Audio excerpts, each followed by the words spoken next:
ಖ್ಯಾತ ಕಬಡ್ಡಿ ಆಟಗಾರ ಉದಯ್ ಚೌಟಾ ಅನಾರೋಗ್ಯದಿಂದ ನಿಧನರಾದರು. ದೇಶದ ಪ್ರಮುಖ ಕಬಡ್ಡಿ ಆಟಗಾರರಲ್ಲಿ ಒಬ್ಬರಾದ ಉದಯ್ ಚೌಟಾ ಅವರು ಬಂಟ್ವಾಳ ತಾಲೂಕಿನ ಮಾಣಿಯ ಬದಿಗುಡ್ಡೆ ನಿವಾಸಿ.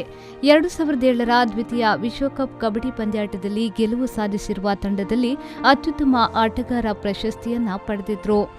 ಪ್ರಸಕ್ತ ಬ್ಯಾಂಕ್ ಆಫ್ ಬರೋಡಾದ ಸುರತ್ಕಲ್ ಕಚೇರಿಯಲ್ಲಿ ಉಪಪ್ರಬಂಧಕರಾಗಿರುವ ಉದಯ್ ಚೌಟಾ ಅವರು ಕ್ರೀಡಾಕೂಟದಲ್ಲಿ 8 ತಿಂಗಳ ಕಾಲ ಏರ್ ಇಂಡಿಯಾ ಮತ್ತು 10 ತಿಂಗಳ ಕಾಲ ಕೆಪಿಟಿಸಿಎಲ್ ಉದ್ಯೋಗದಲ್ಲಿದ್ದರು.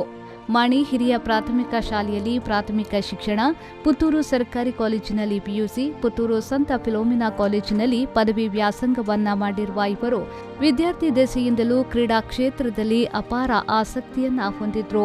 ಪಿಯುಸಿಯಲ್ಲಿ ವಾಲಿಬಾಲ್, ಕಬಡ್ಡಿಯಲ್ಲಿ ಆಸಕ್ತಿಯನ್ನ ಹೊಂದಿದ್ರು. ವಿದ್ಯಾಭ್ಯಾಸ ಮಾಡುತ್ತಿರುವಾಗಲೇ 4 ವರ್ಷ ಅಂತರ್ ಕಾಲೇಜು ಕಬಡ್ಡಿ ಪಂದ್ಯಾಟದಲ್ಲಿ ಜಯಗಳಿಸಿದ ಉದಯ್ ಚೌಟಾ ಅವರು ಅಂತರ್ ವಿಶ್ವವಿದ್ಯಾನಿಲಯಕ್ಕೆ ಸೌತ್ ರನ್ಗೆ ಮಂಗಳೂರು ವಿಶ್ವವಿದ್ಯಾನಿಲಯವನ್ನ 3 ವರ್ಷ ಪ್ರತಿನಿಧಿಸಿದ್ರು. 1993ರಲ್ಲಿ ಜೂನಿಯರ್ ನ್ಯಾಷನಲ್ನಲ್ಲಿ ಕರ್ನಾಟಕವನ್ನ ಪ್ರತಿನಿಧಿಸಿದ್ದ ಇವರು 2000ರಿಂದ 2008ರವರೆಗೆ ರಾಷ್ಟ್ರೀಯ ತಂಡದಲ್ಲಿದ್ದರು. ಬ್ಯಾಂಕ್ ಒಲಿಂಪಿಯಾಡ್ ತಂಡದ ನಾಯಕನಾಗಿ, ಬ್ಯಾಂಕ್ ಸ್ಪೋರ್ಟ್ಸ್ ಬೋರ್ಡ್ ತಂಡದ ನಾಯಕನಾಗಿ ಕಾರ್ಯನಿರ್ವಹಿಸಿದ ಇವರು ಇದರಲ್ಲಿ ಹಲವಾರು ಪ್ರಶಸ್ತಿಗಳನ್ನು ಪಡೆದಿದ್ದಾರೆ. ದಕ್ಷಿಣ ಕನ್ನಡ ಜಿಲ್ಲೆಯ ಅಮೆಚೂರ್ ಕಬಡ್ಡಿ ಅಸೋಸಿಯೇಷನ್ನ ಸಂಘಟನಾ ಕಾರ್ಯದರ್ಶಿಯಾಗಿಯೂ ಸೇವೆಯನ್ನ ಸಲ್ಲಿಸುತ್ತಿದ್ದಾರೆ.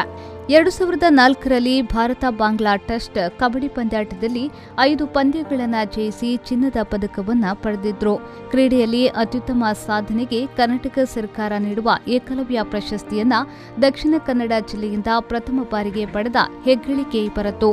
20 ವರ್ಷಗಳ ಕಾಲ ಕಬಡ್ಡಿ ಜೀವನದಲ್ಲಿ ಅಖಿಲ ಭಾರತ ಮಟ್ಟದಲ್ಲಿ 100ಕ್ಕೂ ಅಧಿಕ, ರಾಜ್ಯ ಮಟ್ಟದಲ್ಲಿ 300ಕ್ಕೂ ಅಧಿಕ ಪಂದ್ಯಾಟಗಳನ್ನು ಆಡಿದ್ದಾರೆ. ಕ್ರೀಡಾ ಕ್ಷೇತ್ರದಲ್ಲಿ ಅಭೂತಪೂರ್ವ ಸಾಧನೆಗಿದ್ದ ಉದಯ್ ಚೌಟಾ ಅವರ ಅಕಾಲಿಕ ಮರಣಕ್ಕೆ ಕುಟುಂಬಸ್ಥರು, ಊರವರು ಕಂಬನಿ ಮಿಡಿದಿದ್ದಾರೆ.